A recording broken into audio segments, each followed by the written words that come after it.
Not because of me. If they did that, את הנושאים המהותיים שעומדים על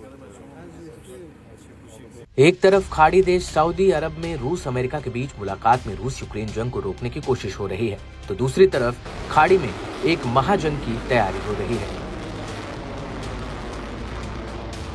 एक बार फिर Iran और इजराइल के बीच भयंकर जंग छिड़ने की आशंका गहरा गई है। दरअसल अमेरिकी खुफिया विभाग की एक रिपोर्ट ने हड़कंप मचा दिया है। रिपोर्ट में कहा गया है कि इजराइल की ओर से ईरान के परमाणु ठिकानों पर हमला किया जा सकता है।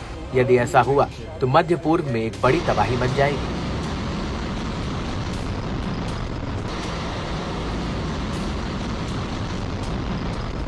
अगर ईरान और इजराइल के बीच सीधी जंग छिड़ी तो इसके नतीजे तीसरे वर्ल्ड वॉर तक पहुंच सकते हैं। इससे पिछले साल 2024 में ईरान और इजराइल कई बार आमने सामने आए और जंग की आशंका भी पैदा हुई, लेकिन दोनों तरफ से कुछ हमलों के बाद ही स्थिति थम गई। अब यदि परमाणु ठिकानों पर हमले हुए तो हालात बेकाबू भी हो सकते हैं।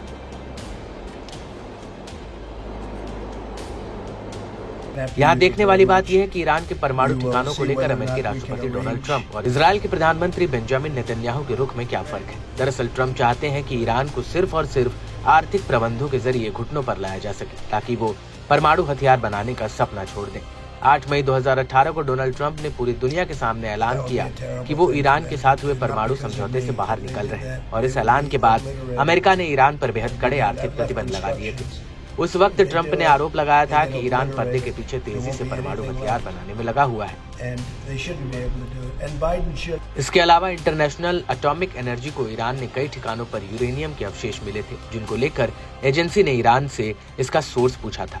हालांकि ईरान ने एटॉमिक एनर्जी को इसका कोई ठोस जवाब नहीं दिया था, जिसके बाद ईरान ने एटॉमिक एनर्जी के अधिकारियों के ईरानी परमाणु ठिकानों में एंट्री पर ही बैन लगा दिया था, और यहीं से ये बात साफ हो गई थी कि ईरान तेजी से परमाणु हथियार की तरफ बढ़ रहा है।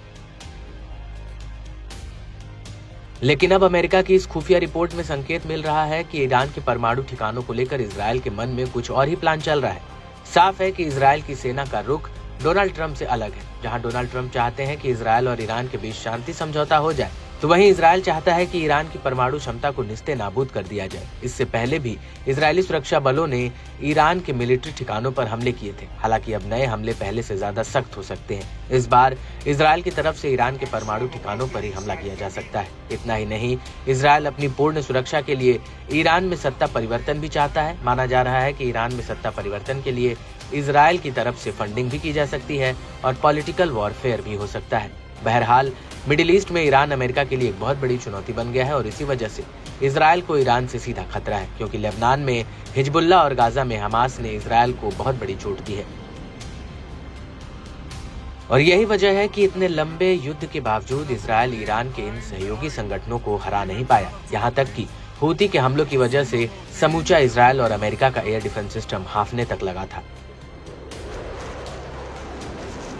और अब इसी के चलते युद्ध विराम के बाद इजराइल ईरान को घेरने के लिए हर कोशिश कर रहा है। दरअसल इजरायली पीएम नेतन्याहू ने अमेरिका में राष्ट्रपति ट्रंप से मुलाकात की है, और इस मुलाकात के बाद ट्रंप ने ईरान को लेकर कहा है कि वो तेहरान को भी परमाणु हथियार नहीं बनाने देंगे।